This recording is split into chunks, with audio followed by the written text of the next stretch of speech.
जबरदस्ती बिल्डोजर चला दी 6 बजे, आदिवासी पे चला दो बिल्डोजर। सरकार से यही बोलना चाहेंगे कि आप ही ऐसी पढ़ाओगे बच्चों को, ऐसी पढ़ाई करवा रहे हो। महिला बोल रही है मैं नहीं डरती किसी से, मेरी डिग्रियां उठा के तुमने फेंक डाली।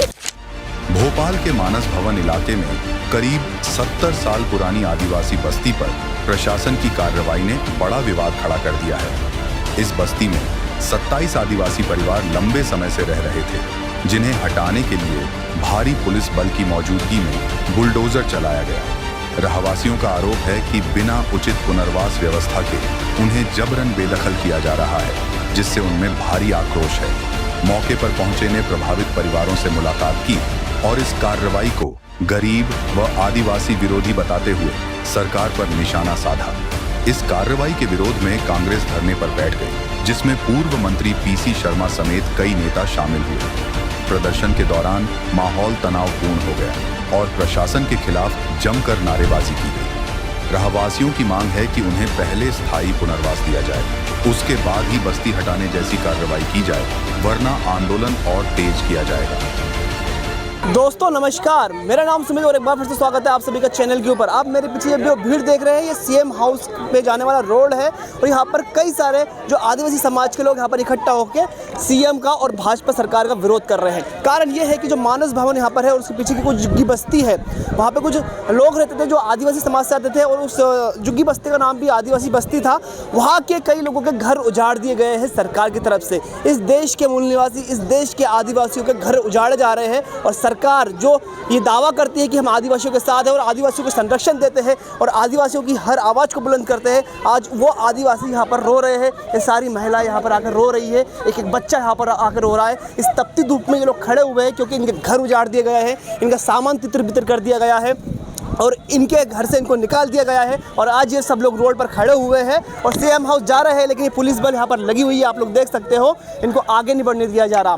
कांग्रेस के जो प्रदेश अध्यक्ष है जीतू पटवारी जी और कांग्रेस नेता पीसी शर्मा जी यहाँ पर पहुँचे हैं, इनकी बातें सुन रहे हैं। अब आगे जो भी कार्रवाई होगी हम आपको अपडेट करते रहेंगे। सरकार की कोई संवेदनशीलता नहीं दिखती है, मोहन यादव की कोई संवेदनशीलता नहीं दिखती है, कभी भी प्रशासन की कोई संवेदनशीलता नहीं दिखती है। ये भोपाल की मुख्यमंत्री के घर के पास, ये सारे मुख्यमंत्री निवास के पास 80 साल से ये परिवार के लोग बैठे हैं। 80 साल से ये परिवार के लोग देश की आज़ादी से बाद या उसके साथ से इनके घर बने हैं श्यामला हिल्स पर। मानस भवन भारतीय जनता पार्टी के नेताओं का एक तरह से कब्जा हो गया, तो उस मानस भवन को बड़ा करना है, इसलिए 80 साल से बसे हुए उन गरीबों को हटाना है। सब तरह के पट्टे हैं।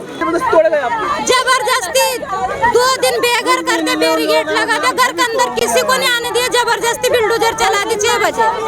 6 बजे सुबह 6 बजे। आपकी बस्ती में सारे आदिवासी ही रहते हैं? सब आदिवासी है। आदिवासी का बोट फाड़े फैला तो फिर बोट फाड़ के ताला तोड़े पूरा घर का। जहाँ पे लिखा हो तो बोर्ड फाड़ दिया? बोट भी फाड़ दिया और फिर पूरा घर का ताला तोड़िया। धूप में बच्चों के लिए परेशान हो रहे हैं, आपके बच्चे ही परेशान हो रहे हैं? हमारे एक बच्चा 4 साल का है, एक बच्चे का नीट है, एक बहू का डिलीवरी है और सब बेघर हो रहे हैं। तपती धूप में आप लोग यहाँ पे खड़े हुए सीएम हाउस जाना चाह रहे हैं आप लोग? हमें सीएम हाउस जाने ही नहीं देते। सरकार के है नहीं, उनकी सरकार खरीद कर रखी है सीएम साहब ने, गरीब का घर तोड़ा। आप तो बोलते हैं आदिवासियों के साथ है। आदिवासी पे चला दो बिल्डोजर, कहीं का साथ में है। अच्छा, ये खुली धूप में तप रहे आदिवासी। हम बीडीएस की पढ़ाई कर रहे हैं, हमारे भी एग्जाम आने वाले हैं। सेकंड सेशनल पर कोई पढ़ाई नहीं हो रही, कुछ नहीं हो रहा है। आपका भी घर तोड़ दिया गया? हाँ, ये मेरी बहन है और हम दोनों साथ में रहते, हमारा भी घर तोड़ दिया। किस प्रकार से आप सरकार को कहना चाहेंगे कि सरकार लगातार योजना चलाती है महिलाओं के पक्ष में? कुछ नहीं है, सब कुछ झूठ है। सरकार पता नहीं कौन सी महिला के लिए क्या चलाती है, हमें नहीं पता। हमारे तक तो कभी कुछ आया ही नहीं। आप लोग पढ़ने वाली बच्चियाँ हैं और लगातार महिलाओं को पढ़ाने के लिए देश भी कहता है, प्रधानमंत्री मोदी जी भी कहते हैं, मुख्यमंत्री जी भी कहते हैं, लेकिन आज वही बेटियाँ सड़कों पर इस तपती धूप में है। क्या कहना चाहेंगे आप? कुछ नहीं कहना चाहेंगे, सब झूठ बोलते, कोई मतलब नहीं उन्हें। हम रोए मरे या कुछ भी करे, सरकार को कोई मतलब नहीं हमसे, गरीब है ना हम तो। और जिस प्रकार से आपका परिवार भी अब सड़कों पर आ गया है कि घर तोड़ दिया गया इस तपती धूप में, आपके छोटे भाई बहन भी होंगे, हाँ, माँ बाप भी होंगे, कैसे सर्वाइव मेरा करेंगे? छोटा भतीजा है 4 साल का, मेरी भाभी है प्रेग्नेंट है, वो भी पूरे रात से बाहर है, उन्होंने भी कुछ नहीं खाया है। आप सब आदिवासी परिवार से? हाँ। आपका नीट का एग्जाम है? हाँ, कल मेरा नीट का एग्जाम है। और आपका आज घर तोड़ दिया गया, आप लोग आज धूप में खड़े, क्या कहना चाहेंगे सरकार को लेकर? सरकार से यही बोलना चाहेंगे कि क्या आप ऐसे ही पढ़ाओगे बच्चों को, ऐसी पढ़ाई करवा रहे हो, ऐसे बढ़ रहे, ऐसे भारत को आगे बढ़ाओगे आप? ये तो कहते हैं कि हम बेटियों के साथ हैं, बेटियों को पढ़ाना चाहिए। बेटियों के साथ बस मुंह पे लाडली बोलते, लक्ष्मी योजना चलाती सरकार, बस मुंह पे बोलते। अगर उन्होंने ऐसा पढ़ा ना हो तो जैसे पढ़ा था जैसे धूप में खड़ा करते हमें, बिना बताए घर तोड़ते। सीएम हमेशा वो कहते हैं कि महिलाओं को आगे बढ़ाना चाहिए, पढ़ाना चाहिए, लेकिन आप कल का आपका नीट का एग्जाम और आज आपकी पूरी पढ़ाई उजाड़ दी गई, फिर आप कैसे एग्जाम दे पाएंगे? वही तो, कैसे इतने डिप्रेशन में कोई कैसे एग्जाम दे पाएगा? और नीट के एग्जाम का तो वैसे इतना डिप्रेशन होता है।